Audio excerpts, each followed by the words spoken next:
बिस्मिल्लाहिर रहमानिर रहीम। इन्नल्लाहा व मलाइकतहु युसल्लूना अलन नबी या अय्युहल्लज़ीना आमनू सल्लु अलैहि व सल्लिमू तस्लीमा। अल्लाहुम्मा सल्लि अला सय्यिदिना मुहम्मदिन उसीलते इलैका व आलिहि व सल्लम। या अली या मुश्किल कुशा अली या पंचतन पाक अली या सुनी ज़ात अली सल्लल्लाहु नबियाना सल्लल्लाहु मुहम्मदीन या गौसे खुदा मुश्किल कुशा अल मदद कीजिए। सुप्रिय श्रोता मंडली, आशिकान जाकिरान, आमार प्रिय भालोबासार मानुषेरा, आमार मोहब्बतेर भाई ओ बोनेरा, आज के आमी आपनादेर सामने किछु आलोचना करार जन्य उपस्थित हयेछि। एकटी विषयके केंद्र करे, सेटी हच्छे आज इस्लाम धर्मेर मुसलमानदेर एवं এই কুল-কায়নাতের এবং এই জগৎ সমূহের যিনি রহমত, এই জগৎ সমূহের যিনি নবী রসুল ইমামুল মুরসালিন, সেই জগৎ শ্রেষ্ঠ মহাপুরুষ ইমামুল মুরসালিন সৈয়দুল আম্বিয়া সাহেবে মেরাজ আবুল কাশেম মোহাম্মদ মুস্তফা আহমদ মুস্তফা সাল্লাল্লাহু আলাইহি ওয়াসাল্লামের কলিজার টুকরা হৃদয়ের ধন সৈয়দনা খাতুনে জান্নাত মা ফাতেমাতুজ জহরা আলাইহিস সালাতু ওয়াস সালামের বড় সাহেবজাদা, যিনি সিফতে রসুল, আওলাদ রসুল সৈয়দনা ইমামে হাসান মুস্তফা আলাইহিস সালাতু ওয়াস সালামের শুভ আবির্ভাব দিবস, শুভ আগমন দিবস, শুভ জন্মদিন। আজ 15ই রমজান।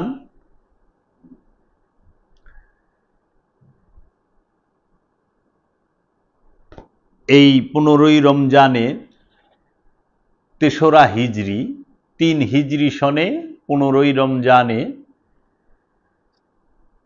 এবং মার্চ মাসের 1 তারিখ 625 ইংরেজি সালে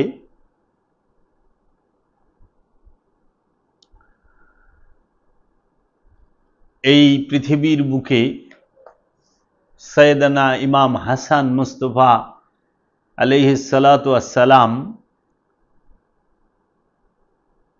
তিনি সৈয়দনা মা ফাতেমাতুজ জহরার ঘরকে আলোকিত করে, মাওলা আলী করমাল্লাহু ওয়াজহুর ঘরকে আলোকিত করে এই পৃথিবীর বুকে আগমন করেন। তাই মাওলা আলী আলাইহিস সালাতু ওয়াস সালামের বড় সাহেবজাদা, যিনি আল্লাহর হাবিবের সর্বপ্রথম বড় রিশতায়, হাকিকি রিশতায় তিনি আওলাদ এবং মেজাজি রিশতায় তিনি রসুলের নাতি ইমামে হাসান আলাইহিস সালাতু ওয়াস সালামের শুভ আবির্ভাব হয়েছে এই 15ই রমজানে 3 হিজরি 1 মার্চ 625 ইংরেজি সালে।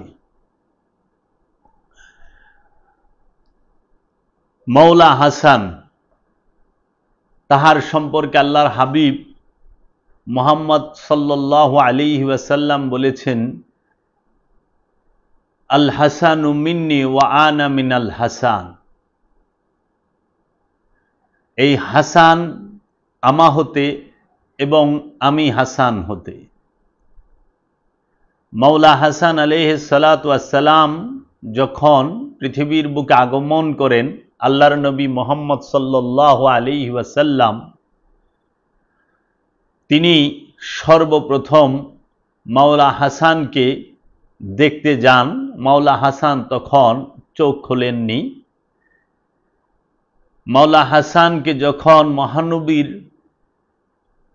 কোলে দেওয়া হয়, মহানবী সর্বপ্রথম মাওলা হাসানের পবিত্র জবান মুবারকে লোয়াবে দাহান মানে আল্লাহর হাবিবের পবিত্র জিব্বা মুবারক মাওলা হাসান আলাইহিস সালাতু ওয়াস সালামের মুখে জবান মুবারকে ঢুকিয়ে দেন। মাওলা হাসান আলাইহিস সালাতু ওয়াস সালাম সর্বপ্রথম মহানবীর পবিত্র লোয়াবে দাহান মুবারক, যে লালা মুবারক জিব্বার, সেইটি চুষে খান। তারপর আল্লাহর হাবিব মুহাম্মদ সাল্লাল্লাহু আলাইহি ওয়াসাল্লাম মাওলা হাসান আলাইহিস সালাতু ওয়াস সালামের কে কুলে নিয়ে তাকে উদ্দেশ্য করে বলেন, আল হাসানু মিন্নি ওয়াহ আনা মিনাল হাসান। এই হাসান আমা থেকে, আমি হাসান হতে। মাওলা হাসান আলাইহিস সালাতু ওয়াস সালামের ফজিলত এবং মাওলা হাসান আলাইহিস সালাতু ওয়াস সালামের জীবনী আমাদের প্রত্যেকটা মুসলমানের, প্রত্যেকটা মানুষের জানা প্রয়োজন। কেন? মাওলা হাসান আলাইহিস সালাতু ওয়াস সালাম তিনি পাক পাঞ্জাতনের অন্যতম একজন। এই পাক পাঞ্জাতন কুলকাইনাতের জন্য রহমত, বরকত এবং নিয়ামত, এবং আল্লাহর হাবিবের বংশ। আল্লাহর হাবিব চাদর মুবারকের ভিতরে আল্লাহর হাবিব একদিন উম্মে সালমার ঘরে শুয়েছিলেন। সেই আল্লাহর হাবিব যখন চাদর মুবারকের ভিতরে মাওলা আলী করমাল্লাহু ওয়াজহু, সাইয়্যিদানা মা ফাতেমাতুজ জাহরা, মাওলা হাসান, মাওলা হুসাইনকে রেখে রব্বুল আলামিনকে বললেন, হে আমার রব, এই হলো আমার বংশ। সেই বংশটি অবশ্যই নূরের এবং রক্তের, জাহের এবং বাতেন, দুই দিকেই। আমরা যারা মুসলমান, আমরা যারা ইসলাম ধর্মের অনুসারী, অবশ্যই আমাদেরকে রসুল সাল্লাল্লাহু আলাইহি ওয়াসাল্লাম এবং আওলাদে রসুল সম্পর্কে স্বচ্ছ ধারণা থাকতে হবে। সমাজের বুকে অধিকাংশ মানুষের আওলাদে রসুল সম্পর্কে স্বচ্ছ ধারণা অনেকেরই নেই। আমাদের এবং আমার ক্ষুদ্র প্রচেষ্টা হচ্ছে আল্লাহর রসুল সাল্লাল্লাহু আলাইহি ওয়াসাল্লামের এবং তাহার বংশের আওলাদদের সম্পর্কে স্বচ্ছ ধারণা দেওয়ার ক্ষুদ্র প্রচেষ্টা, এবং মানুষ যেন জ্ঞান গবেষণা করে এবং তাহাদের সম্পর্কে জানে। ইহাতে যেন আমরা আল্লাহ এবং আল্লাহর রসুলের বংশকে অনুসরণ করে তাহাদের অনুসরণ করে আমরা যেন আমাদের স্বভাব, চরিত্র এবং জীবনকে সুন্দর করতে পারি। আওলাদে রসুলকে মানতে হবে। আওলাদে রসুলকে মহব্বত করা ঈমানের অংশ। কেন বললাম এই কথা? কারণ ইবাদতের মধ্যে আওলাদে রসুলকে দুরুদ সালাম পেশ করা, এইটা হুকুম, এবং আওলাদে রসুলদেরকে তাজিম করা, ইজ্জত করা, এটা আল্লাহর হুকুম। এবং আওলাদে রসুলকে মহব্বত করতে বলেছেন আল্লাহর হাবিব নিজে। আল্লাহর হাবিব নিজেই বলেছেন, আমি তোমাদের কাছে কোনো বিনিময় পারিশ্রমিক চাই না, শুধু আমি চাই আমার যারা নিকটবর্তী আওলা যারা নিকটবর্তী তাদের মহব্বত ব্যতীত, কুরবাত যারা, তাদের মহব্বত ব্যতীত আমি কিছু চাই না। তাই আল্লাহর রসুল সর্বপ্রথম আমাদেরকে যে আদেশটি গাদিরে খুমের মাঝে করলেন, সেই আদেশটি আমাদের মুসলিম জাহানের অধিকাংশ মানুষই প্রত্যাখ্যান করল। আল্লাহর রসুল বললেন, গাদিরে খুম নামক স্থানে 1,20,000 সাহাবায়ে কেরামদের উপস্থিতিতে তিনি একটি স্টেজের উপরে, উটের মধ্যে স্টেজটা করা হয়েছিল, সেই স্টেজের উপরে উঠে বললেন, আনা তারাকতুম ফিকুমুস সাকলাইন আউয়ালুহা কিতাবুল্লাহি ফীহি নূরুন ওয়াল হুদা ফাখুযুহু কিতাবুল্লাহি ওয়াস্তামসিকু বিহি ওয়াসানি আলে বাইতি আযকুরুল্লাহা ফি আলে বাইতি মানিত্তাবাআহুমা কানা আলাল হুদা ওয়া মান তারাকাহুমা কানা আলাদ দালালাতি। অর্থাৎ আল্লাহর রসুল বললেন, আনা তারাকতুম ফিকুমুস সাকলাইন, আমি তোমাদের সামনে দুটো ভারী জিনিস রেখে যাচ্ছি। আউয়ালুহা কিতাবুল্লাহি ফীহি নূরুন ওয়াল হুদা, এর প্রথমটি হলো আল্লাহর কিতাব, যার মাঝে নূর এবং হেদায়েত রয়েছে। ফাখুযুহু কিতাবুল্লাহি ওয়াস্তামসিকু বিহি ওয়াসানি আলে বাইতি, সুতরাং তোমরা ধরো তাকে মজবুতভাবে। আল্লাহ রব্বুল আলামিন রাহমাতাল লিল আলামিনের ওপরে যখন একটি আয়াত নাজিল করলেন, হে আমার হাবিব, আপনি আপনার উপরে যে অর্পিত দায়িত্ব সেইটি আপনি পালন করুন, তখন আল্লাহর হাবিব এই হাদিসটি বললেন যে আমি তোমাদের সামনে দুটো ভারী জিনিস রেখে যাচ্ছি। এর প্রথমটি হলো আল্লাহর কিতাব, যার মাঝে নূর এবং হেদায়েত রয়েছে, সুতরাং তোমরা ধরো তাকে মজবুতভাবে। এবং দ্বিতীয়টি হলো আলে বাইত, আল্লাহকে স্মরণ করে আমি তোমাদেরকে আলে বায়েতের কথা বলছি। যদি তোমরা এই দুটো জিনিস অনুসরণ করো তাহলে হেদায়েত পাবে, এবং যদি তোমরা পরিত্যাগ করো তাহলে তোমরা পথভ্রষ্ট, গুমরা হবে।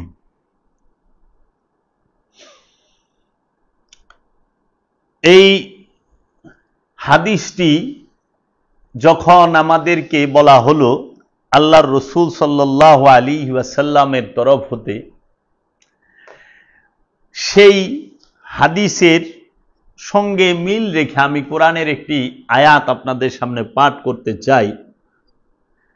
ওয়ামা আতাকুমুর রাসূল ফাখুযুহু ওয়া মা নাহাকুম আনহু ফান্তাহু, এর অর্থ হইল, এবং যাহা রসুল তোমাদেরকে দান করেন সুতরাং তাহা তোমরা গ্রহণ করো, এবং যাহা তোমাদেরকে বারণ করেন তাহা হইতে সুতরাং তোমরা বিরত হও। সূরা হাশরের 7 নম্বর আয়াত। আল্লাহ রসুল যাহা আমাদেরকে দান করে তোমরা তাহা গ্রহণ করো, এবং যাহা তোমাদেরকে বারণ করেছে আল্লাহর রসুল তোমরা তাহা হইতে বিরত থাকো। আল্লাহর রসুল হাদিসে বললেন, আমি তোমাদের মাঝে দুটি ভারী জিনিস রেখে যাচ্ছি। একটি কিতাব আল্লাহি, আল্লাহর কিতাব, যেখানে নূর ও হেদায়েত রয়েছে, নূর এবং হেদায়েত, নূর এবং হেদায়েত রয়েছে। আর আমার বংশ, এই দুটো জিনিসকে যদি তোমরা শক্তভাবে, মজবুতভাবে ধরে রাখতে পারো, জীবনে পথভ্রষ্ট হবে না গুমরাহ হবে না। তো এখন আমাদের সমাজে প্রচলিত আছে সেই কিতাবটি হচ্ছে আল কোরআন, আর নবীর বংশের স্থানে, আওলাদের স্থানে এই সমাজের আরবি জানা উলামায়ে কেরাম অধিকাংশ, সবাই না, একটা অংশ, এবং ওহাবি ইজমের যাহারা বিশ্বাসী তাহারা ঢালাওভাবে প্রচার করলেন ভিন্ন আরেকটি জিনিস। সেটি কি? যে আমি তোমাদের কাছে রেখে গেলাম আল্লাহর কোরআন এবং নবীর সুন্নাহ। এই সুন্নাহ বলতে কি বোঝায়, এই সুন্নাহ কাকে বলে, সেই বিষয়গুলো স্পষ্ট এখনো আমাদের মাঝে করা হয় নাই। নবীর সুন্নাহ যদি দাড়ি, টুপি, পাগড়ি, জুব্বা হয়, তাহলে এইটা নিয়ে অনেক বিতর্কের স্থান আছে। কারণ জুব্বা পরলেই সে ভালো মানুষ হয় না, দাড়ি রাখলেই সে ভালো মানুষ হয় না, পাগড়ি টুপি পরলে সে ভালো মানুষ হয় না। তো সুন্নাহ বলতে কখনোই এই লেবাস হইতে পারে না। লেবাসকে সুন্নাহ বানিয়ে দেওয়া হয়েছে, এবং সুন্নাহ মানুষ অনুসরণ করে যেগুলো সহজ সেগুলো, মূল বিষয় না। কিন্তু আল্লাহ রসুল সুন্নাহর কথা বলে নাই, বলছে ইতরাতের কথা, আলে বাইতের কথা, বংশের কথা। সে আলে বাইতকে অনুসরণ করে আজকে মাওলা হাসান সম্পর্কে আমি আপনাদের সামনে আলোচনা করতে এসেছি। মাওলা হাসান সম্পর্কে আলোচনা করতে এসে আপনাদের সামনে আমি আমার দয়াল মুর্শিদ বাবা জাহাঙ্গীরের মারেফতের গোপন কথা কিতাব থেকে একটু পাঠ করতে চাই। আর আমি যে হাদিসটি পাঠ করলাম সেই হাদিসটি আপনারা বাবা জাহাঙ্গীরের লিখিত ফকিরের গোপনেরও গোপন কথা এই কিতাবের মধ্যে পাবেন, এই কিতাবটির মধ্যে আছে, এবং কিছু ব্যাখ্যাও আছে। আমি বাবা জাহাঙ্গীরের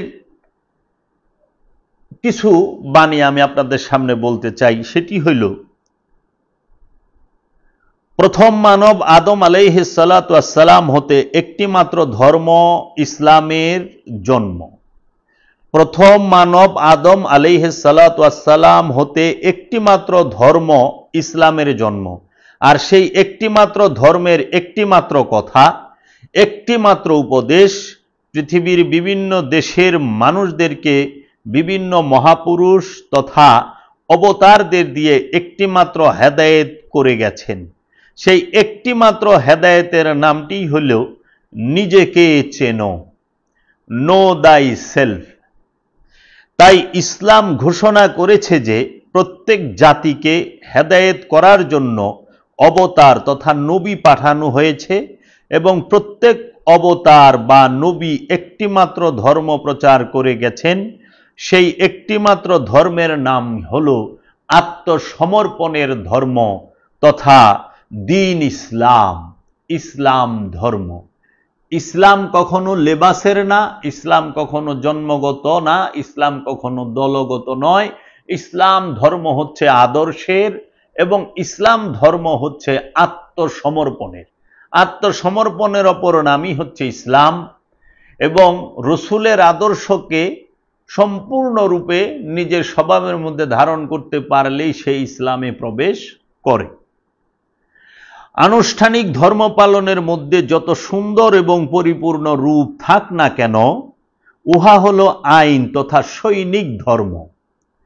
আইনের ভেতরে আনুষ্ঠানিক ধর্ম পালনের সুন্দরতম সামাজিক শৃঙ্খলা পেতে পারি, এবং পেতে পারি সুন্দরতম নৈতিক আদর্শ।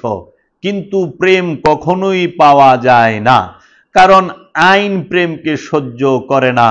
ঠিক তেমনি প্রেমের ভেতর আত্মহুতি দেবার বৈচিত্র্য পেতে পারি, কিন্তু আইন কখনো পেতে পারি না।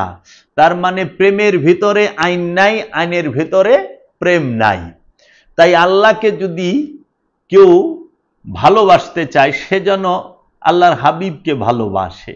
আল্লাহ রব্বুল আলামিন কুরআনুল মাজিদে ইরশাদ করলেন, কুল ইন কুনতুম তুহিব্বুনাল্লাহ ফাত্তাবিউনি ইউহিব্বুকুমুল্লাহ ওয়া ইয়াগফিরু লাকুম যুনুবাকুম আল্লাহু গফুরুর রহিম। কে আছো আমি আল্লাহকে ভালোবাসতে চাও, সে আমার হাবিব মুহাম্মদ সাল্লাল্লাহু আলাইহি ওয়াসাল্লামকে ভালোবাসো। আল্লাহর হাবিব মুহাম্মদ সাল্লাল্লাহু আলাইহি ওয়াসাল্লাম বললেন, কে আছো আমি মুহাম্মদ সাল্লাল্লাহু আলাইহি ওয়াসাল্লামকে ভালোবাসতে চাও, সে আমার ইতরাত, আমার বংশ, আমার আহলে বাইতকে ভালোবাসো। তাই আল্লাহর হাবিবের এই বাণীকে অনুসরণ করেই আজকে ইমামে হাসান আলাইহিস সালাতু ওয়াস সালামের শুভ আবির্ভাবের দিনে আমি অধম আপনাদের সামনে মাওলা হাসানের জীবনের কিছু আলোচনা করতে আপনাদের সামনে এসেছি। মনে রাখতে হবে, প্রেম কখনো বাধা ধরা রেল লাইনের উপর দিয়ে চলে না এবং চলতে পারে না। আইনের কবরের উপরেই প্রেমের ফুল ফুটে। যারা শক্তির পূজা করে তারা প্রেমের পূজা করতে পারে না। শক্তির পূজারীরা প্রেমকে সহ্য করে না। প্রেমের ধর্ম হচ্ছে ক্ষমা, আইনের ধর্মই হচ্ছে শাস্তি।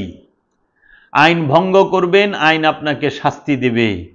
আর মহব্বত, সে আপনাকে ক্ষমা করতে জানে, শাস্তি দিতে জানে না।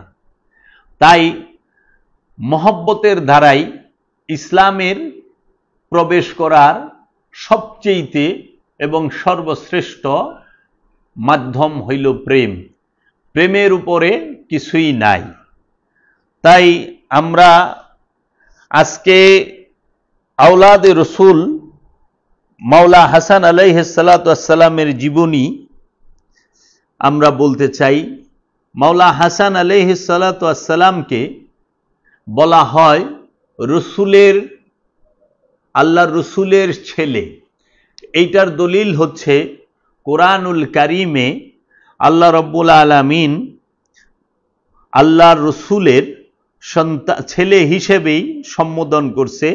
আমরা দেখব যে সূরা আল ইমরানের 61 নম্বর আয়াত, যে আয়াতকে বলা হয় আয়াতে মুবাহেলা,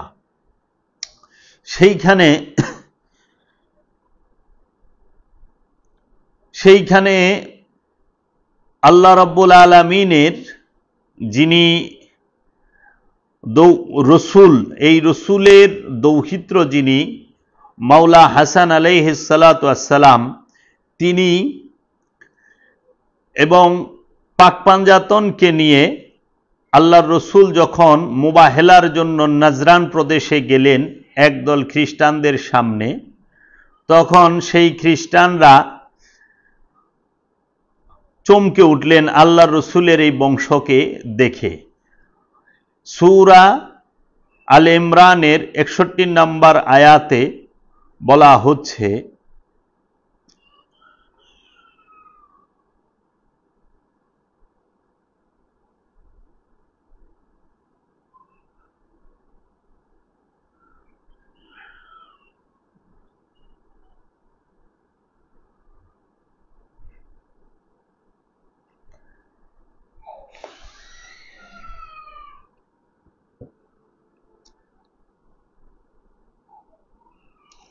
আল্লাহ রাব্বুল আলামিন সূরা নিসায় বলতেছেন, ফাকুল তাআলাউ নাদউ আবনাআনা ওয়া আবনাকুম ওয়া নিসাআনা ওয়া নিসাকুম ওয়া আনফুসানা ওয়া আনফুসাকুম সুম্মা নাবতাহিল ফানাজআল লানাতুল্লাহি আলাল কাযিবিন। আল্লাহর নবী মুহাম্মদ সাল্লাল্লাহু আলাইহি ওয়াসাল্লাম এই খ্রিস্টানদেরকে উদ্দেশ্য করে সূরা আল ইমরানের 61 নম্বর আয়াতে বলতেছেন,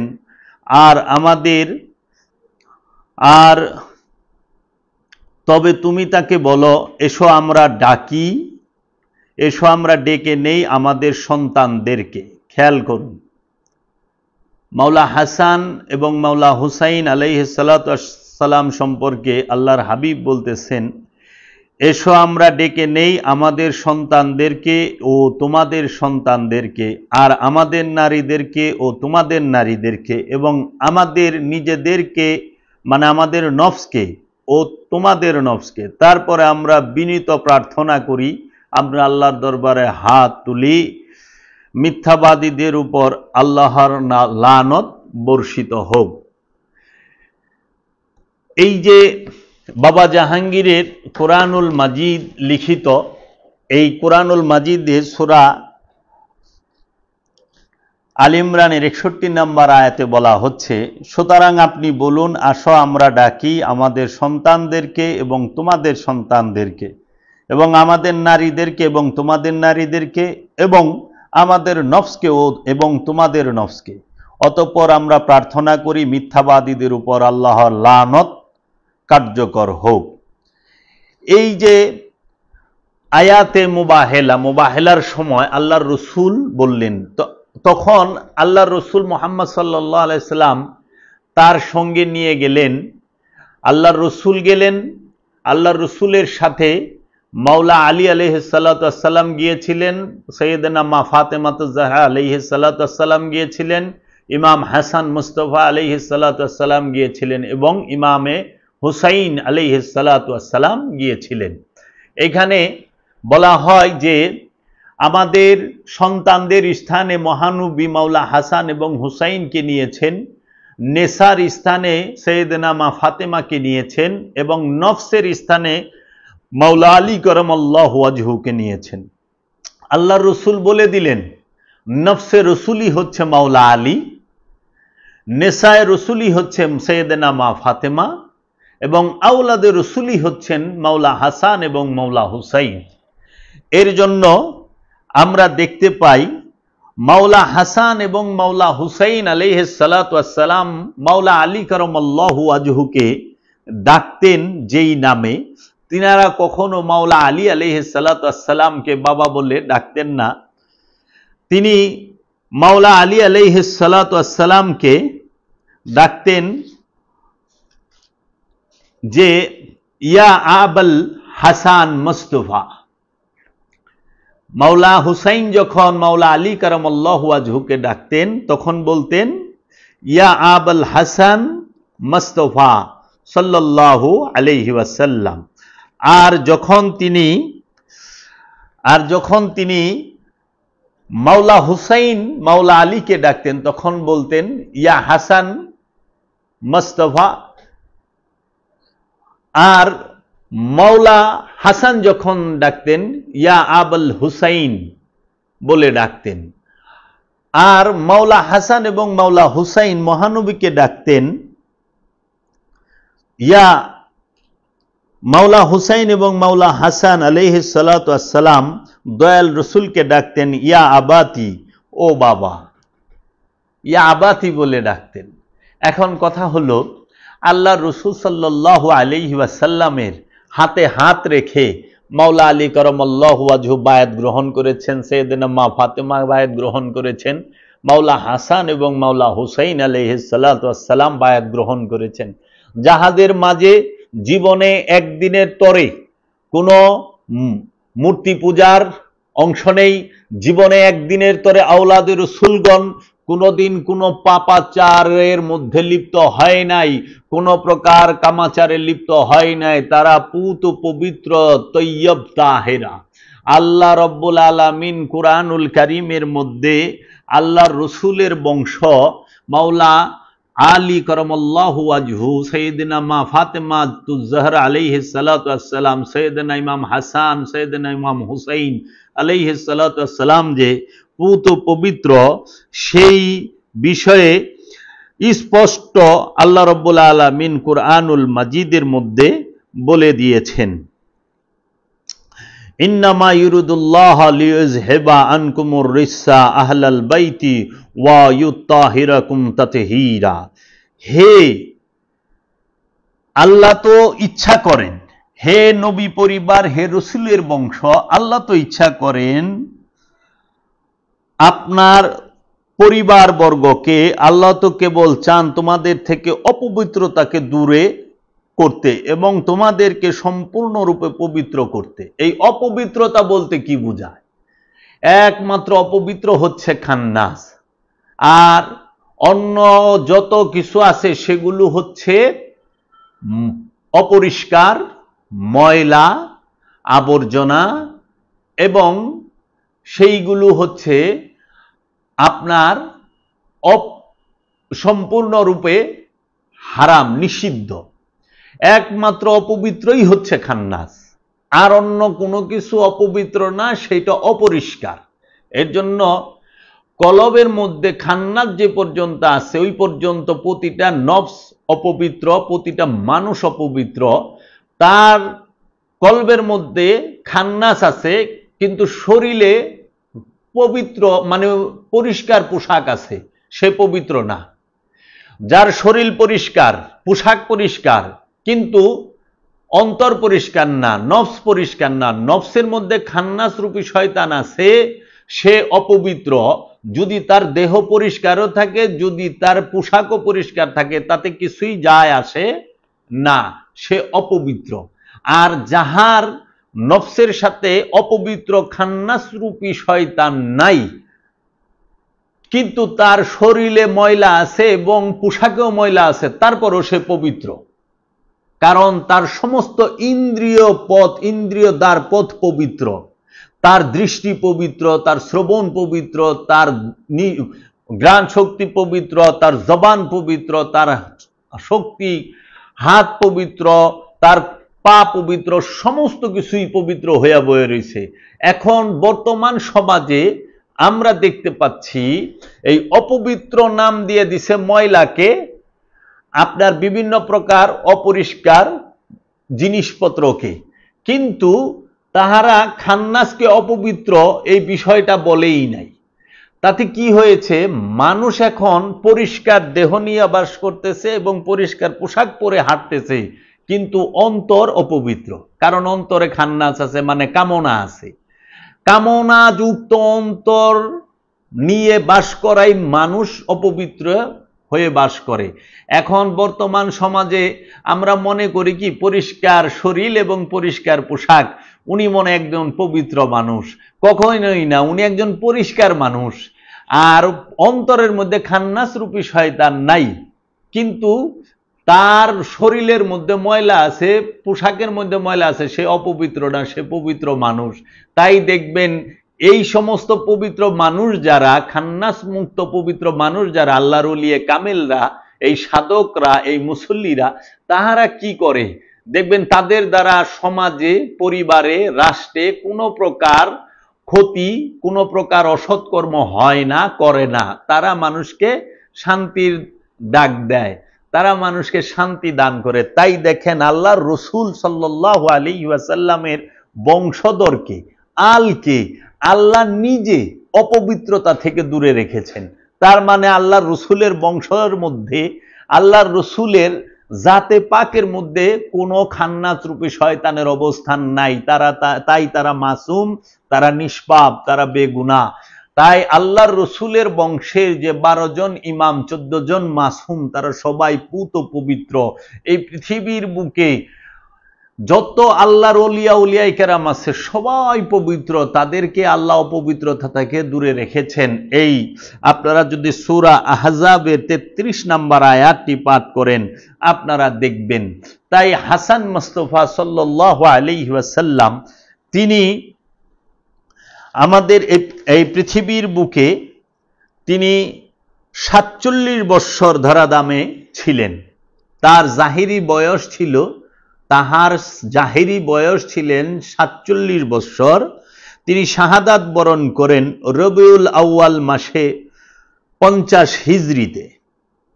তিনি 3 হিজরিতে রমজান মাসের 15 তারিখে আবির্ভাব হন এবং 50 হিজরির রবিউল আউয়াল মাসে তিনি শাহাদাত বরণ করেন। মাওলা হাসান আলাইহিস সালাতু ওয়াস সালাম কে শাহাদাত করা হয়। কার দ্বারা শাহাদাত হয় আমি শেষে বলবো।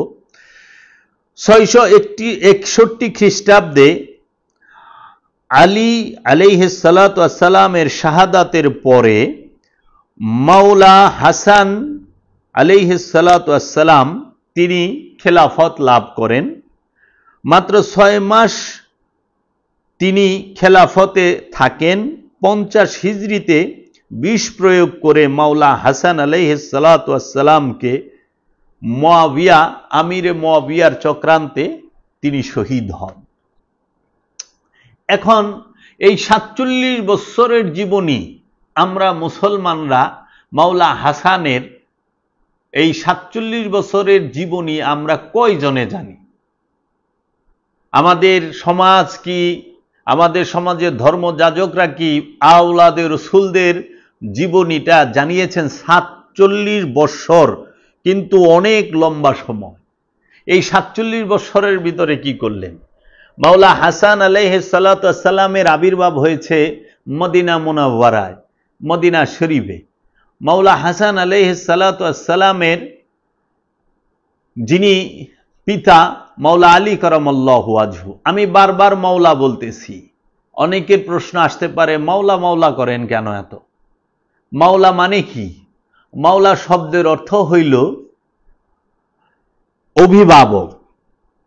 আপনি এই মাওলা শব্দটি পাবেন সূরা বাকারার শেষ আয়াতে, ওয়া আনতা মাওলানা ফানসুরনা আলাল কওমিল কাফিরিন।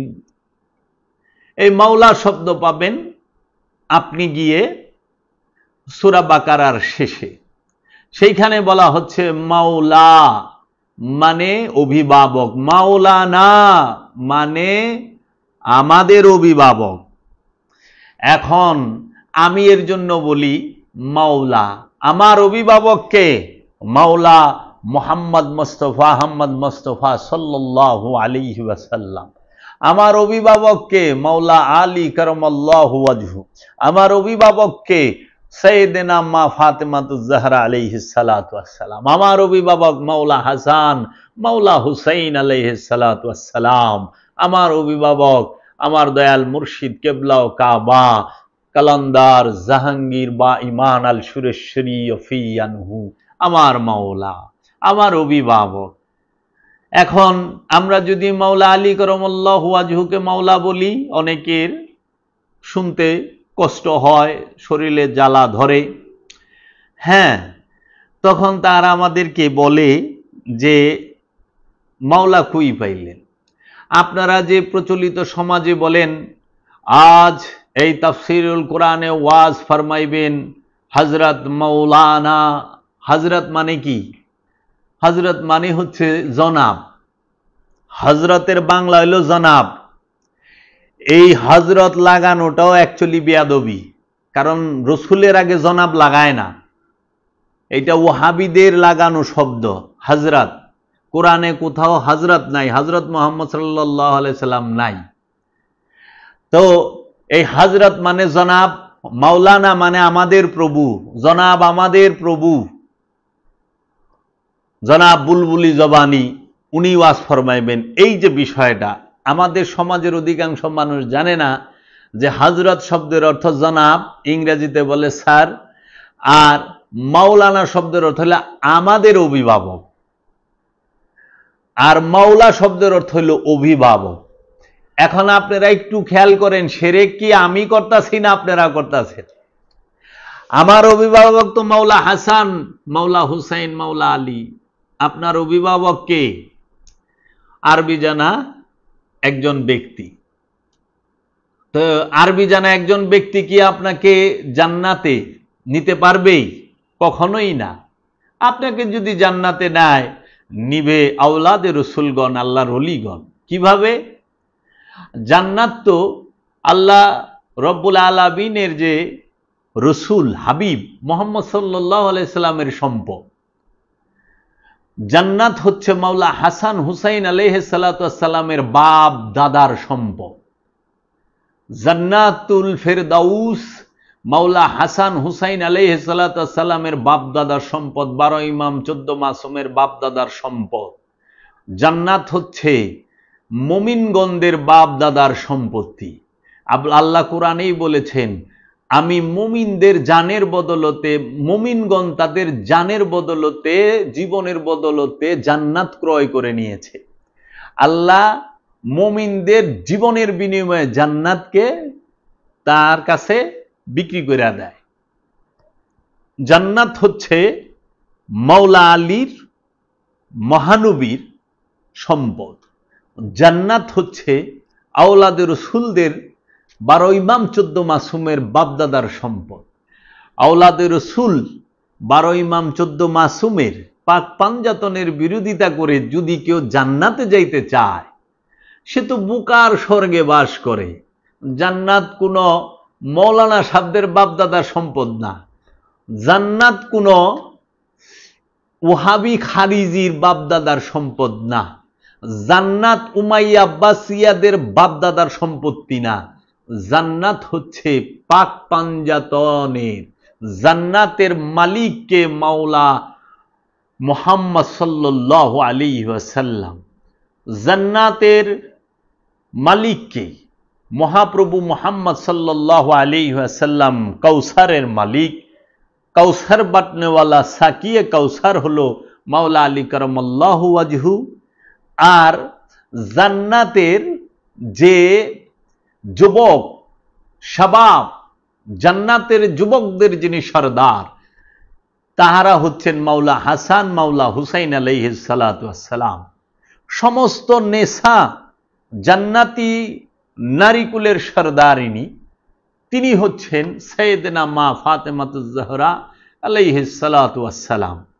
তাই আমরা দেখতে পাই আল্লাহ ফরজ করে দিয়েছেন প্রতিটা আমানুর উপরে নবী এবং রসুলের উপরে দুরূদ পাঠ করা এবং সশ্রদ্ধ সম্মান প্রদর্শন করা এবং আওলাদে রসুলদেরকে সম্মান করার হুকুম আল্লাহ এবং আল্লাহর রসুল বলে দিয়েছেন। তাই মাওলা হাসান আলাইহিস সালাতু ওয়াস সালাম আল্লাহর রসুলের সাথে তিনি খুব একটা সময়, তিনি 7 বৎসরের কিছু উপরে আল্লাহর রসুলের সাথে অতিবাহিত করেন। আল্লাহর রসুলের সামনে একদিন আল্লাহর রসুল সাল্লাল্লাহু আলাইহি ওয়াসাল্লাম সাহাবায়ে কেরামদের সামনে খুতবা দিতেছিলেন।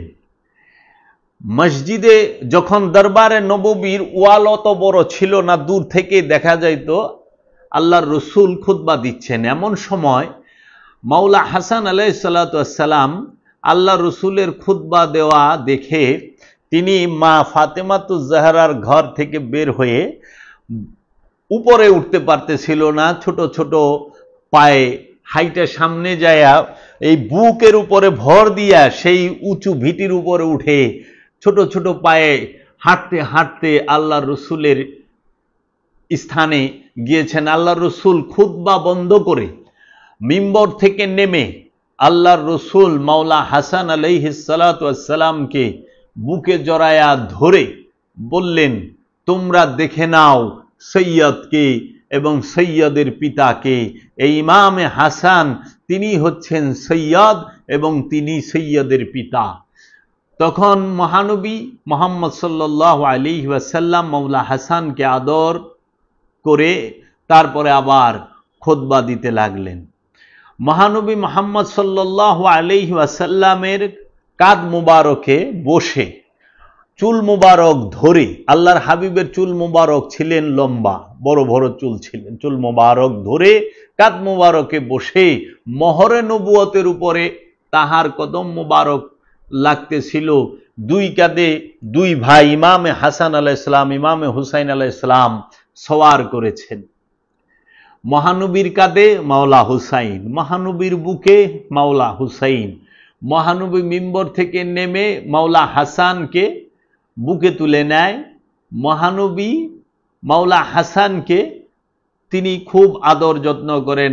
আল্লাহর হাবিব যখন সেজদারত অবস্থায় থাকেন তখন মাওলা হাসান আল্লাহর হাবিবের পিঠ মোবারকে উঠে বসেন এবং মাওলা মুহাম্মদ সাল্লাল্লাহু আলাইহি ওয়াসাল্লামের পাগড়ি মোবারক ধরে বসে থাকেন, যেই পর্যন্ত স্বইচ্ছায় তিনি পিঠ মোবারক থেকে মাওলা হাসান না নামেন, আল্লাহর হাবিব মাথা উঠান না।